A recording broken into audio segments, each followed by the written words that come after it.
presented by Bell Equipment, AGA Panasonic, Toyota and SVM.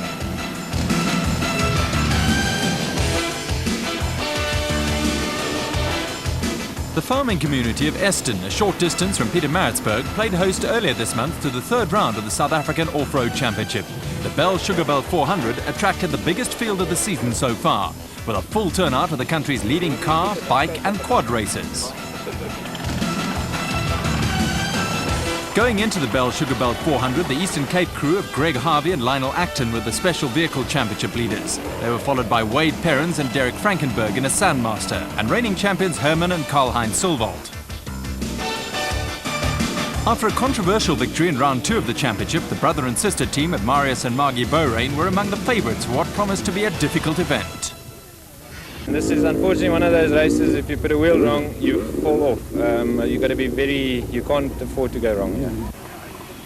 One of the off-road talking points of the season is the awesome Motortech Raceco being campaigned by Richard Chilling and Ashley Thorne. It's really a world prototype. It was the first attempt as such by a space frame builder such as Raceco to build a truck. A vehicle that resembles a truck with a front wheel, engine in the front and a gearbox. There is one other frame being built at the moment in California, and I'm working together with a friend of mine called Rick Scalza. Particulars of the car, it uses a 6-litre V8 motor, about 400 horsepower, an automatic gearbox and a very special rear diff where you can change the diff within, I'd say, probably 15 minutes you can change your gear ratios.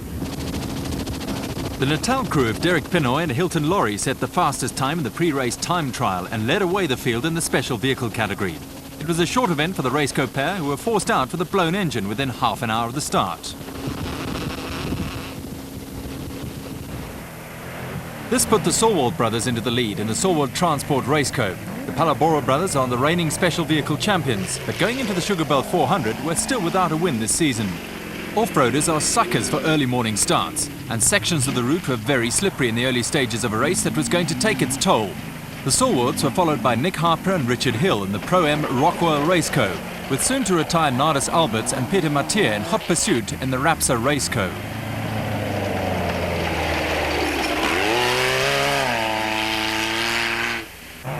Fourth on the road at this stage were Marius and Margie Borain in the Toyota-powered Raceco. With the previous day's time trial results added to time elapsed on the route, some crews had plenty of ground to make up and were faced with tactical decisions. The father and son team of Franz Czepek Sr. and Jr. decided on a safety-first policy in the early stages in the V-Motors Raceco.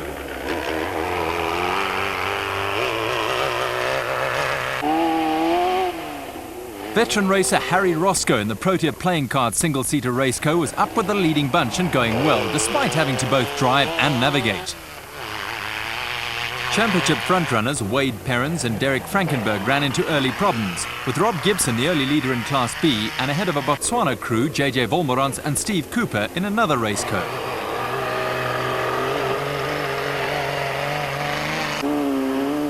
The Natal pair of John Rowe and Nick Finch were running steadily in the home-built JRE Special. Rowe is a former track racing star who is now a regular competitor on the national off-road events.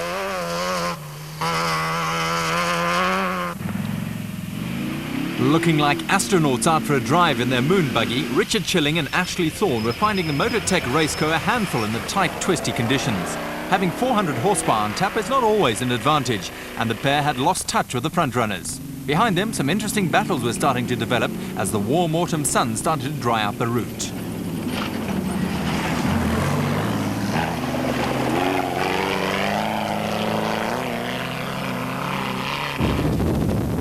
The sun could do little about drying out wet patches in the sugarcane fields, and a number of crews were caught out in the slippery conditions. Among them were the Silvold brothers, who lost valuable seconds with a foray into the cane. Like Schilling and Thorne, the Silwards were finding it tough going and had fallen behind the Borains, who looked strong contenders for a second successive win. The safety-first tactics adopted by the Czepeks was also paying dividends as they moved through the field into a challenging position.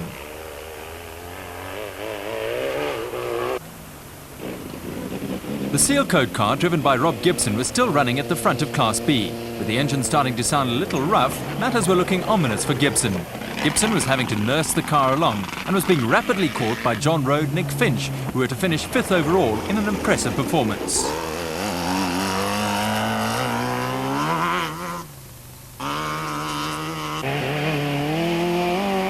Behind them, Harry Roscoe in the Protea Playing Cards Raceco was making a determined effort to make up for lost time and had moved ahead of Andy Gray and Alec Harris in the Sani Raceco. The Gray-Harris combination was being chased by the single-seater lubrication equipment Raceco, being shared by Richard Carolyn and younger brother Bux. With big brother Obut doing the driving in the early stages, the pair worked their way into 3rd place overall.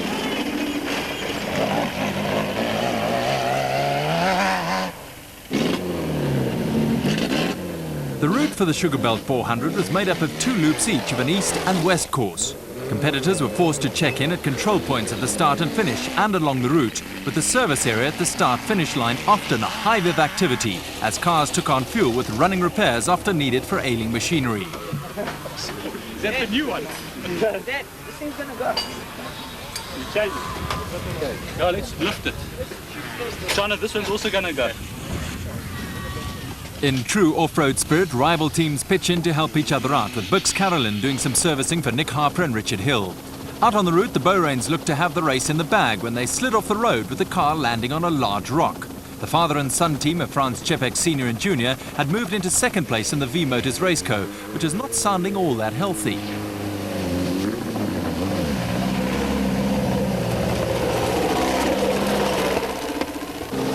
The Solwald brothers, Herman and Karl Heinz, were in hot pursuit and in turn were being chased by the Carolyn brothers. The Carolyns were to eventually catch the Solwalds, but there was drama at the front of the field when the Czepeks cruised past the still stranded Borains to move into the lead. Marius and Margie Borain managed to get going again, but had to be content with 2nd place behind the Czepeks. We went slowly at the beginning, first 2 laps, then after the 2 laps we were going to go a bit quicker when it dried out. But then unfortunately we lost 1 cylinder, so we were running on 3 cylinders, so we had to really battle, keep the revs up and keep going.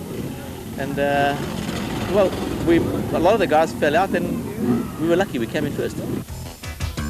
Family teams dominated the top 4 placings, with Franz Czepek Sr. and Jr. scoring their first win of the season.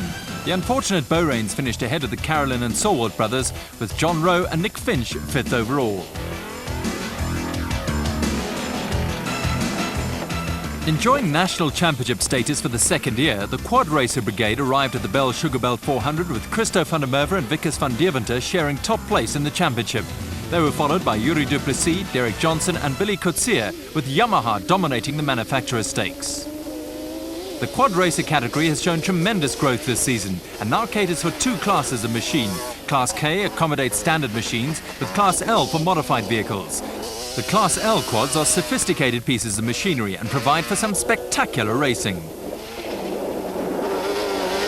Up with the early frontrunners was Paul Breckel on a Yamaha Banshee. Breckel was being chased by Yuri Duplessis on the Team Gap Yamaha, with Peter Breckel on another Yamaha Banshee pushing as hard as he could and getting the quad sideways on the loose surface.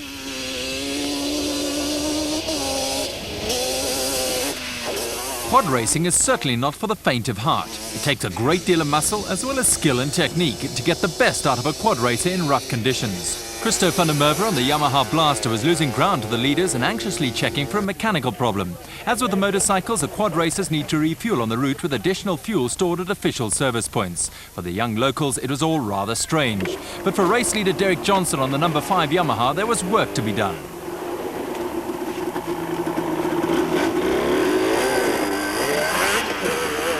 Race leader Derek Johnson was gradually pulling away from the rest of the field.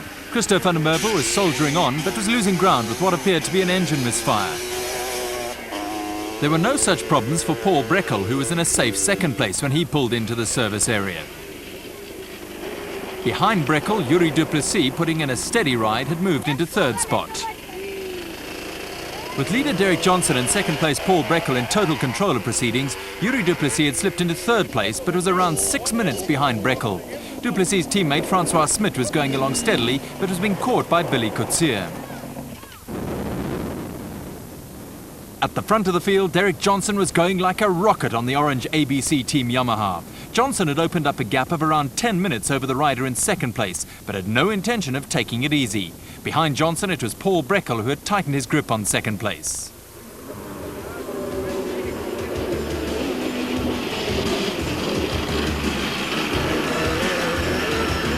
At the finish, Derek Johnson was a comfortable winner ahead of Paul Breckel, who had 6 minutes to spare over third place Yuri Duplessis. Fourth place went to Billy Coetzee on the first Suzuki home. There was early drama in the production vehicle category when Cassie Coetzee and Richard Leek rolled the Castrol Toyota Hilux in the time trial. An interesting situation had developed at the top of the production vehicle championship, with the reigning champions Cliff Barker and Mike Redden locked together with R.P. Reinicker and his wife Thelma in the Bankford Toyota Land Cruiser. For championship leaders Cliff Barker and Mike Redden in the Videosport SVM Land Rover, a good result was imperative. I think obviously the competition between us and RP at this stage. It is tight, and it was very tight last year, and I think Cassie obviously a slight disadvantage because he didn't run it last year. But one needs to take it easy on a time trial. You know, it's only your starting position for tomorrow. As was the case in the special vehicle class, a local crew led the production vehicles into the fray. Peter Maritzburg pair Neil Woolrich and Paul Vermaak were looking for a maiden national championship win in the beautifully turned out Nissan Sani, which now has factory backing. Behind them, Cliff Barker and Mike Redden in the Videosport SVM Land Rover were looking to protect a 100% finish record this season and come away with a rich haul of points. Barker and Redden won the Sugarbelt 400 last year and were keen to see history repeat itself. At the same time, the pair were conscious of the fact that win or lose, they had to finish ahead of R.P. Reinicker in the Bankford Toyota Land Cruiser. Reinicker was partnered in Natal by Robin Houghton, with conditions not easy in the early stages of the race.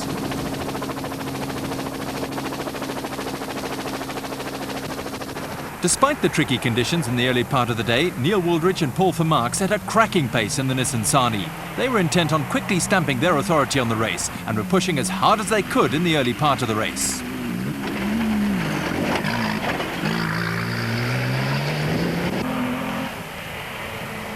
Consistency has been a key factor in the success of Cliff Barker and Mike Redden have enjoyed over the last season or two, and the Videosport SVM Land Rover pair quickly settled into a rhythm. The Land Rover has proved both quick and reliable, but there was plenty of pressure where Barker and Redden were concerned. A tremendous rivalry has sprung up between the pair and R.P. Reinicker, who is doggedly stalking the reigning production vehicle champions. Off-road racing calls for a great deal of teamwork between driver and navigator, and with so much at stake, young Robin Houghton found himself in an awkward situation in his first outing alongside the experienced Reinicker.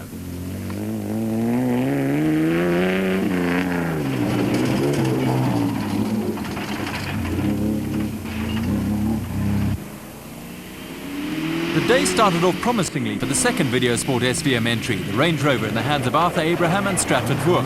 The pair were going along steadily before a broken rear suspension put them out of action.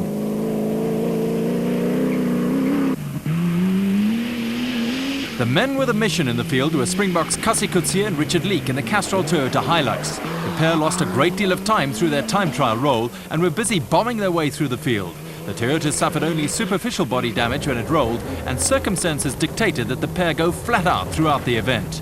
Coetzee earned his Springbok colours as a rally driver, and his rallying experience stood him in good stead as the pair pushed the Toyota to the limit.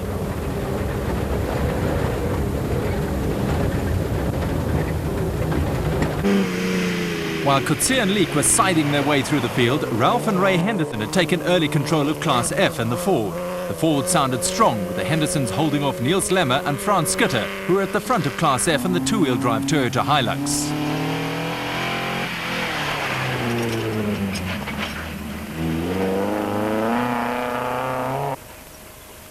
At the front of the field, Neil Woolrich and Paul Vermaak were looking comfortable in the Nissan Sani. The pair were controlling the pace of the race from the front and had a comfortable cushion over Cliff Barker and Mike Redden. The Videosport SVM crew were pushing as hard as they could, but were not cutting into the Sani's lead.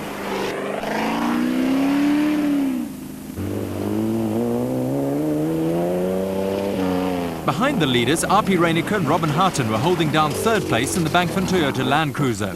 The pair were going along steadily enough, but were not making any impression on the crews ahead of them. It was hard work for the drivers and a bumpy ride for the navigators, but Ralph and Ray Henderson looked completely at ease in the front of Class F, with the Ford not missing a beat.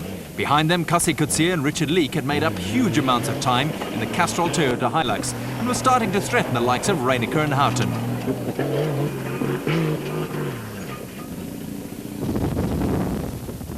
The Nissan Sani was starting to show a few battle scars, but Neil Woolrich and Paul Vermaak had consolidated their lead at the front of the field. Woolridge is a former motorcyclist who is looking to join a select band who have won national championship events on 2 and 4 wheels. Fast open sections like this were few and far between on the Sugarbelt, with crews relishing the opportunity to really get mobile.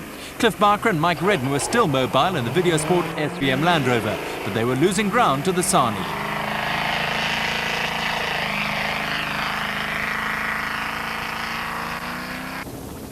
Also losing ground were Api Reinicker and Robin Harter in the Bankfin Toyota Land Cruiser. The tighter sections of the course provided the longer wheelbase vehicles with a few problems, but Reinicker and Harten had other things to worry about. Cassie Coetzee and Richard Leek in the Castrol Toyota were still charging through the field, and on corrected time were now a major threat to the Land Cruiser. Driving through the cane fields is like travelling through a tunnel, but Coetzee has seen it all in his day and was still pushing the Toyota to the limit in what had turned into a tremendous performance.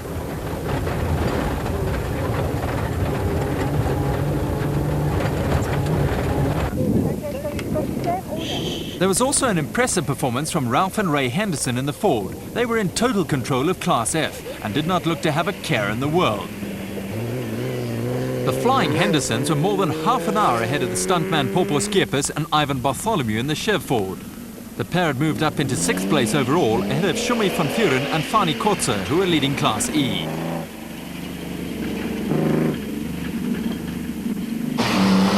Deep water under a bridge called for extreme caution from all the crews, with the Nissan Sani now firmly entrenched in the lead. Neil Woolridge and Paul Vermaak now had a tight grip on the event and, barring accidents, looked home and dry.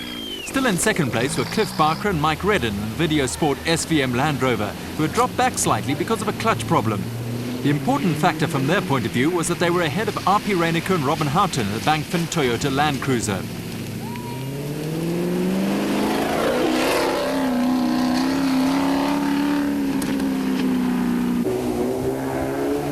The first 3 on the road were firmly entrenched, with Api Reinicker and Robin Harten next up in the Bankfin Toyota Land Cruiser.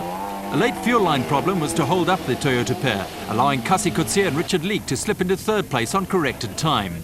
At the finish, there was no stopping Neil Woolridge and Paul Vermaak, who finally grabbed that first elusive national championship win. It's great to win a national after so many years of trying and all the long road we've been down with the Sani, but it's turned out to be really great. The Sani's really performing well. We've got it right, we've done all our work, and it's going well. A slice of history then, with a maiden win for the Nissan Sani. Second place was enough for Cliff Barker and Mike Redden to consolidate their position at the top of the championship table. A great performance too from Cassie Coetzee and Richard Leek in 3rd place. You can always rely on the motorcycle brigade to provide for spectacular racing, with some of them starting the race as though there was going to be no tomorrow.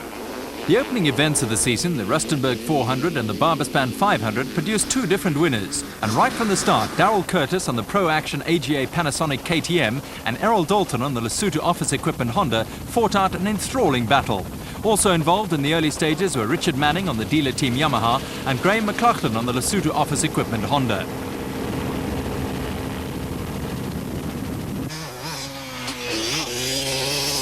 The top riders in South African off-road racing are world-class performers. The championship has been dominated in recent years by Alfie Cox, who is currently campaigning overseas. But in his absence, there is certainly no shortage of top competition. Curtis was setting a cracking early pace, but Manning and Dalton were staying with him all the way. There is a fierce but friendly rivalry among the riders, who make flat-out racing look all too easy. Some terrific battles quickly developed throughout the field, and it was a case of survival of the fittest.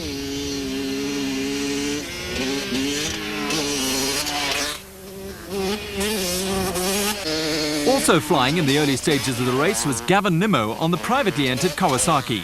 Nimmo was being chased by 500cc class championship leader Rian van Niekerk on the PD Motorcycles Honda, with a battle between the two being repeated throughout the field. Out in front, Darryl Curtis was going like the clappers. Curtis had never won a national event and was determined to get it right this time. He was being shadowed by Errol Dalton, who was riding with a broken shoulder blade that had not yet properly healed.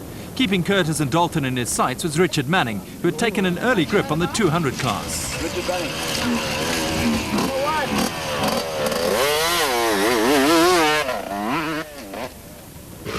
Graham McLaughlin had moved into the 250 class this season and was still up with the frontrunners. The Bloemfontein rider was still ahead of Gavin Nimmo, who was still on a charge.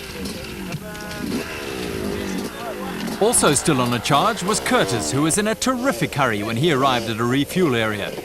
Every second counts in an off-road race, and Curtis was anxious to get going again before the opposition arrived on the scene.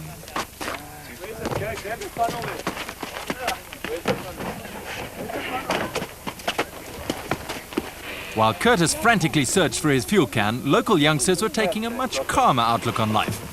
It was hardly the sort of fuel stop you see in Grand Prix racing, but with the Pro-Action AGA Panasonic KTM topped up with fuel, Curtis was back into the race with no other rider yet into the refuel area.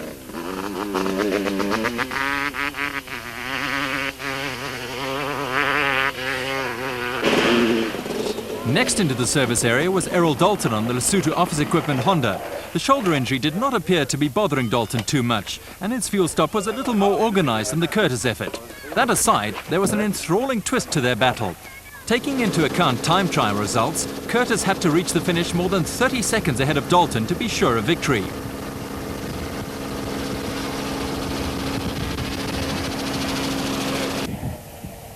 Curtis was doing all he could to put time and distance between himself and Dalton, but the Barberspan 500 winner was also not letting the grass grow under his feet. Dalton knew he had to keep within 30 seconds of Curtis, but his injured shoulder was a worrying factor. Behind Curtis and Dalton, 200 class leader Richard Manning was third on the road. Manning had a tight grip on his class, but was being caught by Gavin Nimmo, who was in impressive form on the privately entered Kawasaki.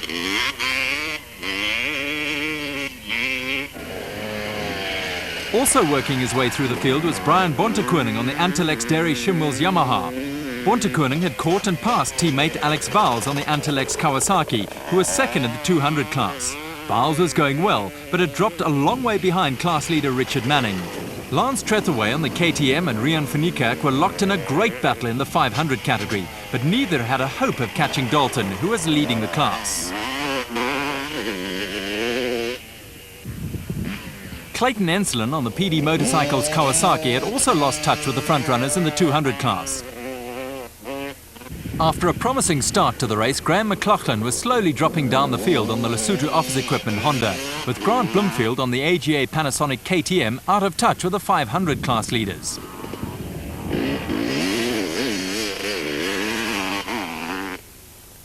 It was all of academic interest because out in front, Daryl Curtis had finally got it right. Much to the delight of his supporters, Curtis stormed home for his first ever national championship win.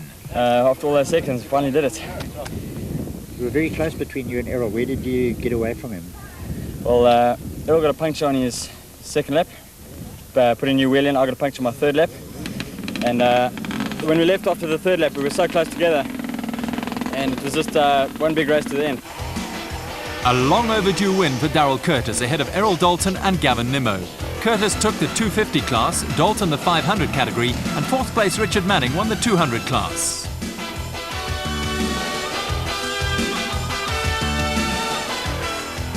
These highlights of the Bell Sugarbelt 400 were proudly brought to you by Bell Equipment, AGA Panasonic, Toyota and SVM.